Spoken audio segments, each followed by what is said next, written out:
اور زندگی کیسے گزارنی ہے، یہ بہت بڑا سوال. بیوی کے لیے خامد، خامد کے لیے بیوی، ان قریبی رشتوں میں میٹھا بول فرض عین ہے، اور کڑوے بول سے بچنا فرض عین ہے، ورنہ ہم اپنی نسل کو توڑ کے رکھ لیں گے. گھروں کی آبادی کا تعلق اتنے بڑے گھر سے نہیں ہے کہ ایڈا وڈا گھر ہوئے گا تو تاں زندگی چنگی ہوئے گی. گھروں کی آبادی کا تعلق اچھے اخلاق سے ہے، میٹھے بول سے ہے، درگزر سے ہے، معاف کرنے سے ہے، حوصلہ افزائی سے ہے. اگر یہ باتیں نہیں ہیں تو زندگی ویران ہے. یہ جتنے بڑے کاروباری ہیں ان کے پاس نہ بیوی کے لیے ٹائم ہے نہ بچوں کے لیے ٹائم ہے. یہ کاروبار کے لیے پیدا ہوتے ہیں اور اسی کو کرتے کرتے مر جاتے ہیں. یہ اتنی بے اعتدال زندگی گزارتے ہیں کہ ان کی لائف کوالٹی پر رحم آتا ہے. یہ میرے نبی کا طریقہ زندگی نہیں ہے. میرے نبی نے کائنات کا سب سے بڑا بوجھ اٹھایا اور اپنے گھر کو ٹائم دیا، بچوں کو ٹائم دیا. بیوی کو 11 بیویاں تھیں، 9 زندہ تھیں، ان کو ٹائم دیا. مل اسلام، اسلام کیا ہے؟ ابتدائے زمانہ کا سوال ہے اللہ اور رسول کی گواہی دینا، نماز پڑھنا، زکوٰۃ دینا، روزہ رکھنا، حج کرنا. اللہ کا فضل ہے اس اسلام پر ایک بہت بڑا طبقہ چل رہا ہے. اب آیا پیک والا اسلام. پہلی جماعت سے چلتے چلتے ایم اے پر پہنچ گئے، پی ایچ ڈی پر پہنچ گئے. یا رسول اللہ مل اسلام؟ تو آپ نے فرمایا میٹھا بول بولنا اور کھانا کھلانا.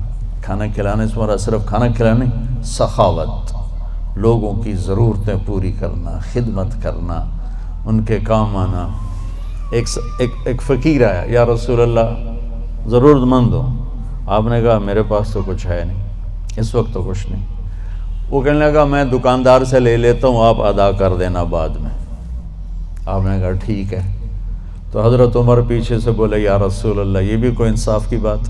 آپ کے پاس ہو تو آپ خرچ کریں، ہے نہیں تو اگلے دا ادھار سرتے چاہتے بہ جاؤنا. یا رسول اللہ یہ کام ٹھیک نہیں. تو ایک وہاں صحابی بیٹھے تھے عبداللہ بن حذیفہ، کہنے لگے یا رسول اللہ ٹھوک کے رکھو، انفق ولا تخش من ذی العرش اقلالا. یا رسول اللہ خرچ کرتے آئیں اور اللہ سے کمی کا ڈر نہ کریں. تو آپ نے مسکراتے ہوئے فرمایا بہذا امرت، مجھے بھی میرے رب نے اسی کا حکم دیا ہے. اللہ کو سخی سے پیار ہے، بخیل سے نفرت. تو جب اللہ ناراض ہوتا ہے تو پیسہ بخیلوں کو دے دیتا ہے اور حکومت نکموں کو دے دیتا ہے اور بارشیں بے وقت کر دیتا. موسیٰ علیہ السلام نے پوچھا یا اللہ ہمیں کیسے پتہ چلے گا کہ تو ناراض ہے؟ کوئی کمیونیکیشن تو ہے نہیں، تو کیسے پتہ چلے گا تو ناراض ہے؟ تو اللہ نے کہا امطر علیہم ابان حصادہم وامنعہ ابان زرعہم. خود کی زندگی کو ماننا، ان تؤمن باللہ وملائکتہ وکتبہ ورسلہ وبالبعث بعد الموت. یہی سوال 10 سال کے بعد ایک شخص کرتا ہے یا رسول اللہ مل ایمان؟ ایمان کیا ہے؟ تو اب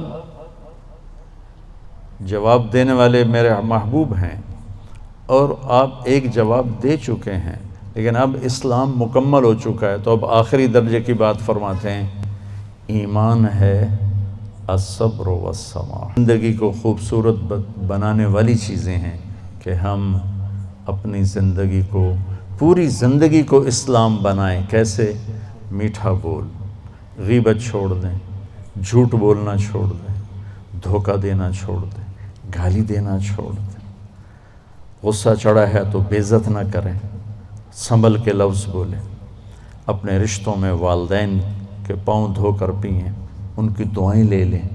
ماں باپ کی دعا وہاں پہنچا دیتی ہے جہاں بیت اللہ کی ساری زندگی کی بندگی بھی نہیں پہنچاتی.